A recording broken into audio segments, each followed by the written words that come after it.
Fórmula Noticias Tabasco presenta La Entrevista. Desde la semana pasada hemos estado analizando las palabras del tercer informe del presidente Enrique Peña Nieto y sobre cómo van a ir aterrizando estas acciones que él comentó en ese día, se ha comprometido aquí en Tabasco. Hoy está con nosotros aquí la delegada de la CEP en Tabasco, Olivia Azcona, y vamos a platicar del tema de educación que fue fundamental a lo largo de todo el informe y de todo el trabajo que se está haciendo desde Presidencia. ¿Cómo estás, Olivia? Bienvenida. Muchas gracias, muy contenta de estar con ustedes otra vez. Y sí, efectivamente, no solamente fue un tema relevante, central quizá en el informe del presidente, sino como lo ha manifestado, y ayer mismo lo decía el secretario de Educación Pública, el maestro Aurelio Nuño Mayer, para el presidente de la República la educación de los niños y jóvenes mexicanos es fundamental, y por eso no solo está presente en su discurso, sino constantemente en las acciones que el presidente impulsa. Si no se invierte en educación no vamos a tener futuro, Olivia. Indiscutiblemente, la educación es eje transversal de la sociedad mexicana, y así lo entiende y lo asumió el presidente de la República. Dos temas fundamentales, no fueron los únicos, pero dos temas fundamentales estuvieron presentes en su discurso. Por un lado, la reforma educativa, que sabemos que es una de las grandes banderas de esta gestión de gobierno, y por otro lado, un tema que en varias ocasiones he tenido también la oportunidad de comentar. La reforma educativa se centró por la mirada de muchos y de alguna manera también de los maestros en un tema de evaluación. No es exclusivamente un tema de evaluación, y de manera muy particular he comentado que precisamente iniciando esta gestión de gobierno que encabeza el licenciado Enrique Peña Nieto, se impulsó el censo de escuelas, maestros y alumnos, precisamente con la intención de mapear, por llamarle de alguna manera, en qué circunstancias se encontraba la educación de nuestro país.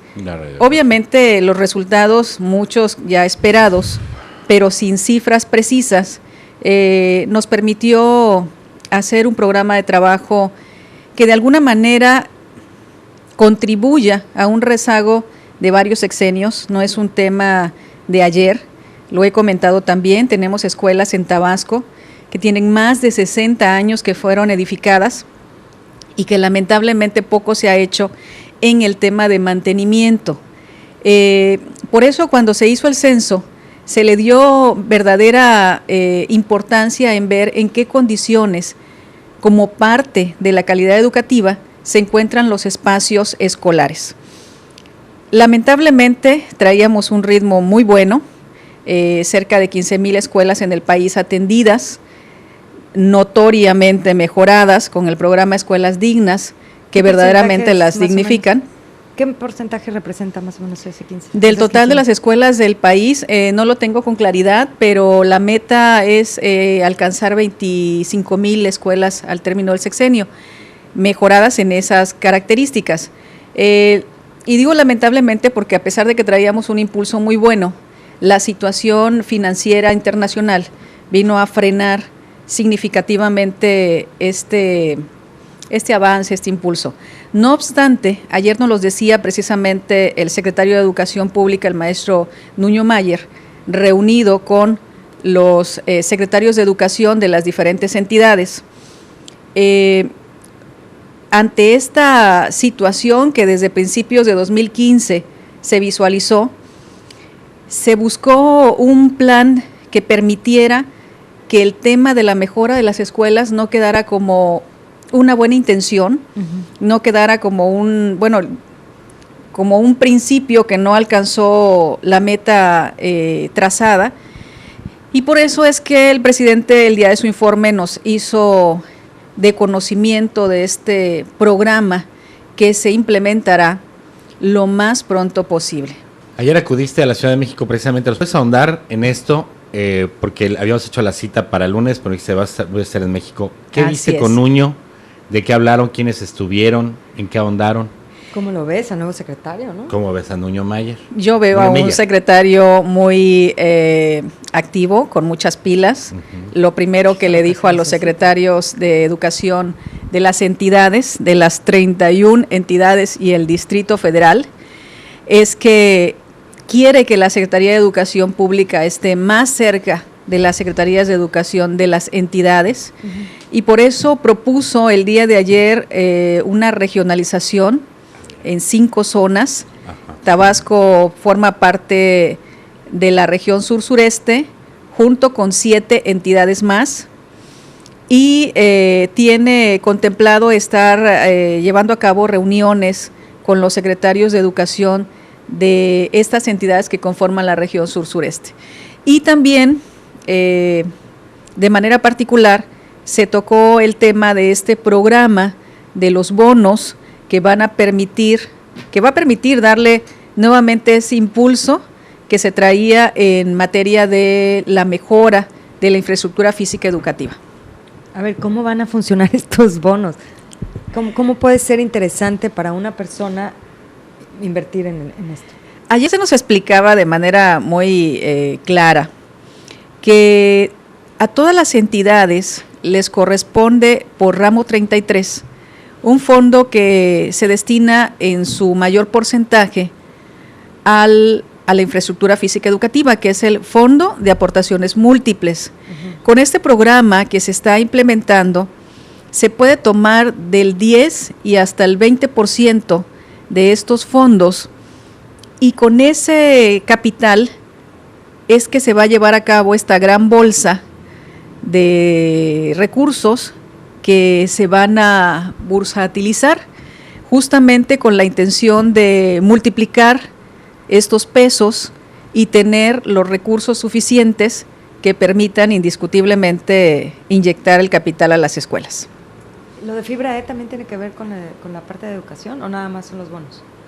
No, de eso no tengo conocimiento. No, sobre esto de bursatilizar los recursos, se habla de una inversión superior a los 50,000 millones de pesos para infraestructura educativa en toda la República Mexicana, ¿o hay prioridades? ¿O hay lugares en donde va más dinero? En toda la República Mexicana. Aquí yo quiero enfatizar también que si bien el censo de escuelas, maestros y alumnos permitió identificar las condiciones en que se encontraban las escuelas, el Instituto Nacional de la Infraestructura Física Educativa lleva a cabo ya desde hace algunos meses un censo más preciso, un censo que no solamente nos dice, mira qué mal están los baños, mira este techo ya está muy deteriorado, sino este censo conlleva también un análisis técnico que dice, para que los baños estén en condiciones óptimas o para que se cuenten con suficientes baños en función de la cantidad de alumnos que tiene el plantel, se requiere una inversión para mejorar las aulas, los espacios en donde los niños toman sus clases, se requiere una inversión Cuando se tenga toda esta inversión definida y cuando se tengan las condiciones más precarias, es decir, identificadas las escuelas con necesidades urgentes o de atención urgente, entonces a estas se les atenderá primero. Difícilmente se podrán atender todas las escuelas del país, nos quedan prácticamente 3 años, pero lo importante es que se va a atender un mayor número. Se nos explicaba también que independientemente de los recursos que se destinan para las escuelas, básicamente para el rubro de infraestructura, se va a tener este otro recurso generado mediante los bonos. Entonces se espera con ambos capitales, vamos a llamarle así, atender un mayor número posible de escuelas. Y en Tabasco, ¿cuándo tendrían esos resultados? ¿Qué sabes? ¿Cómo estamos más o menos? ¿O de dónde partieron? Precisamente lo que comentaba hace un rato, comenzó desde el mes de agosto a llevarse a cabo este trabajo del censo técnico, vamos a llamarle así, y está en ese proceso, no deben de tardar ya en concluir porque ya estamos en el mes de septiembre. Sin embargo, lo que sí quisiera también recalcar es que ayer el secretario de Educación Pública tenía mucho interés en que los secretarios fueran portavoz de este programa, porque no es un programa que va a entrar sin la participación de las entidades. Las entidades tienen que sumarse a este esfuerzo. Fíjate que a este tema A mí se me hace muy interesante el hecho de que haya impulso, de que haya nueva sangre, que haya energía en un organismo tan importante como el sector educativo. Pero lamentablemente hay muchos otros intereses detrás. ¿Qué platicaron de esta otra situación en donde, bueno, pues también Tabasco tiene riesgos? Me refiero a los movimientos magisteriales que paralizan, como hablábamos en un principio, lugares como Chiapas, como Oaxaca, como Guerrero, y que ya en Tabasco de repente se empiezan a movilizar en este sentido. ¿Qué hablaron referente a esta otra situación, digamos, el lado oscuro de la luna? Por supuesto que se tocó el tema de las evaluaciones, se tocó el tema de tener una población dictaminada como idónea, inferior a la necesidad, y se tocó el tema de maestros que siguen molestos por el tema de la evaluación del desempeño. Y justamente el presidente de la República también tocó este tema en su informe y decía, la reforma no es punitiva, la reforma no va contra los maestros, va con los maestros. Sin lugar a dudas, muchos de estos conflictos se han generalizado porque la reforma educativa es nacional. Sin embargo, también hay confianza en que en las entidades se va a eficientar la forma de operar la reforma educativa para que los maestros realmente, estén en las aulas lo más pronto posible.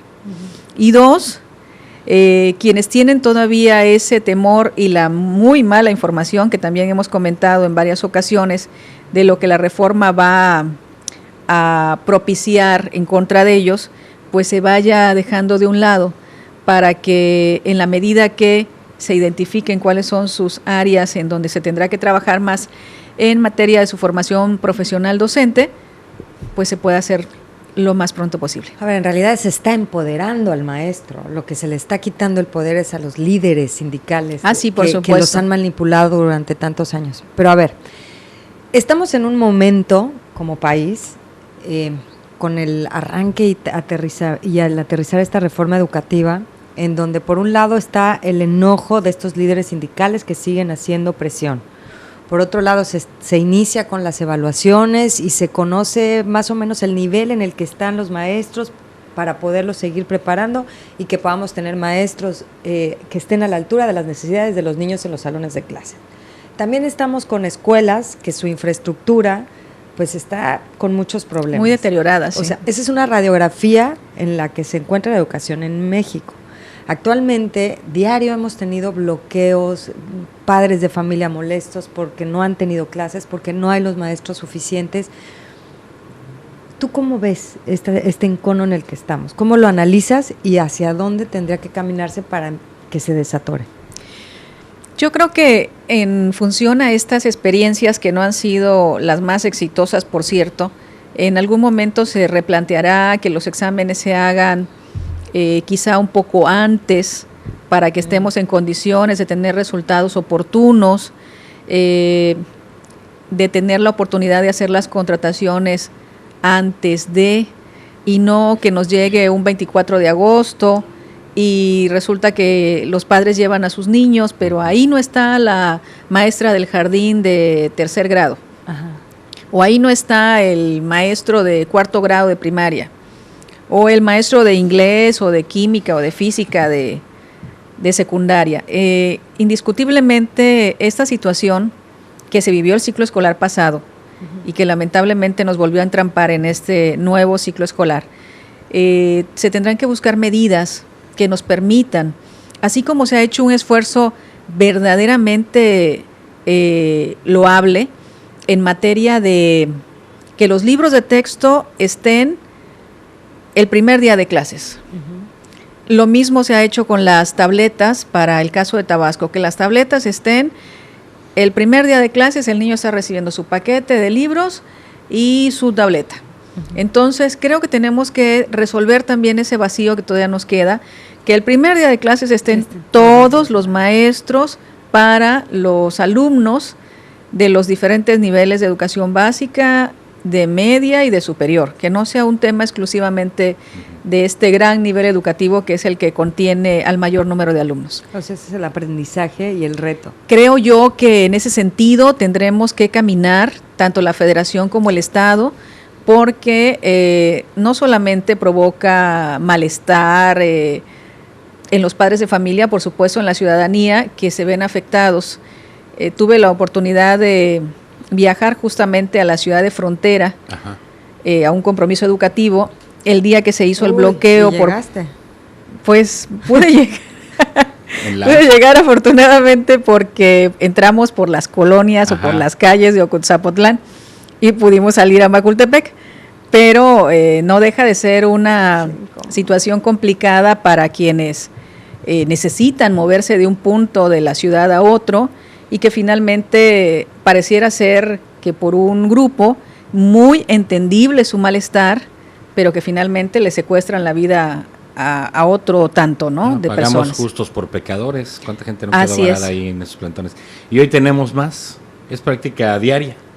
La que lamentablemente se está viviendo. ¿Cómo coadyuvar en esta situación? Porque si bien no compete directamente a OSFAE o a ASEP, pero sí están inmersos en el tema, ¿cómo coadyuvar? Claro, Olivia? Finalmente la educación es un tema que cuidan los tres órdenes de gobierno, y en el caso particular de la Secretaría de Educación Pública, por supuesto que preocupa el hecho de que tengamos padres y que tengamos alumnos que no están finalmente, lo voy a decir con toda el pesar que esto conlleva, pero que no están cumpliendo un plan de trabajo de clases de 200 días. ¿Por qué? Porque ya tenemos 2 semanas y ellos no están recibiendo, ya esas primeras 10 sesiones ya no las tuvieron como tal. Entonces, indiscutiblemente es un problema mayor, porque es un problema que tiene diferentes dimensiones. No solamente me atraso, no cumplo con la normalidad mínima y por supuesto genero un conflicto social. ¿Y cómo están trabajando CEP y la Secretaría de Educación del Estado para darle solución a esto ya y que los chavitos ya estén en clases, que ya haya los maestros? ¿En qué va eso? Justamente ayer ese tema se tocó con el tema de los maestros no idóneos. Indiscutiblemente la Secretaría de Educación Pública tiene que actuar y lo hará pronto para que se resuelva este tema de maestros que finalmente no alcanzaron a cubrir las necesidades reales. Y bueno, yo creo que en su momento también tendrá que pensarse en cursos extraordinarios, claro, exactamente, remediales de alguna manera para situaciones como esta. Oye, hubo la evaluación de los que ya están dando clases, pero también hubo los exámenes para los nuevos maestros que podrían ocupar esas plazas, ¿no? Bueno, o esos grupos. Sí, las evaluaciones están diferenciadas de la siguiente manera. Es la de ingreso, son personas que no están en el sistema, profesionistas que no están en el sistema y que aspiran a pertenecer al sistema educativo nacional. El examen de promoción, que es quien ya está en el sistema, pero lo que anteriormente hacía escalafón, les permite aspirar a plazas de mayor responsabilidad y por supuesto de mejor sueldo. Y la evaluación del desempeño, que es para el docente que está en funciones, pero que finalmente tenemos que saber cuál es su nivel de conocimientos y habilidades para la práctica que desempeña. Y esos nuevos profesionistas que hicieron evaluación, que no están en el sistema, ¿cómo salieron evaluados? Lamentablemente el porcentaje de no idóneos es muy alto. De verdad. Cercano al 80%. Y ahí es donde justamente nos tenemos que preguntar muchas cosas, no solamente, pues bueno, no solamente el tema de cómo resuelvo tener a los maestros que van a trabajar con los grupos, pero con un alto nivel de calidad, así es, sino también miramos a todo ese universo de profesionistas que aspiran a ocupar una plaza. Exactamente, a desempeñar esa función. Y entonces ahí nos preguntamos qué pasa con la formación profesional. Pues eso es lo que se tiene que preguntar los maestros, ¿no? Olivia, muchas gracias por habernos acompañado en la entrevista. Bajando del avión Así y directito al set de Fórmula Noticias con Tabasco. Un saludo, gracias, con un saludo muy cordial de nuestro secretario de Educación Pública, el maestro Aurelio Nuño Mayer, quien ya está. Ya tendremos oportunidad de entrevistarlo. Así es, claro. ¿Sale? Que sí, gracias. Gracias a ti, Olivia Ascona.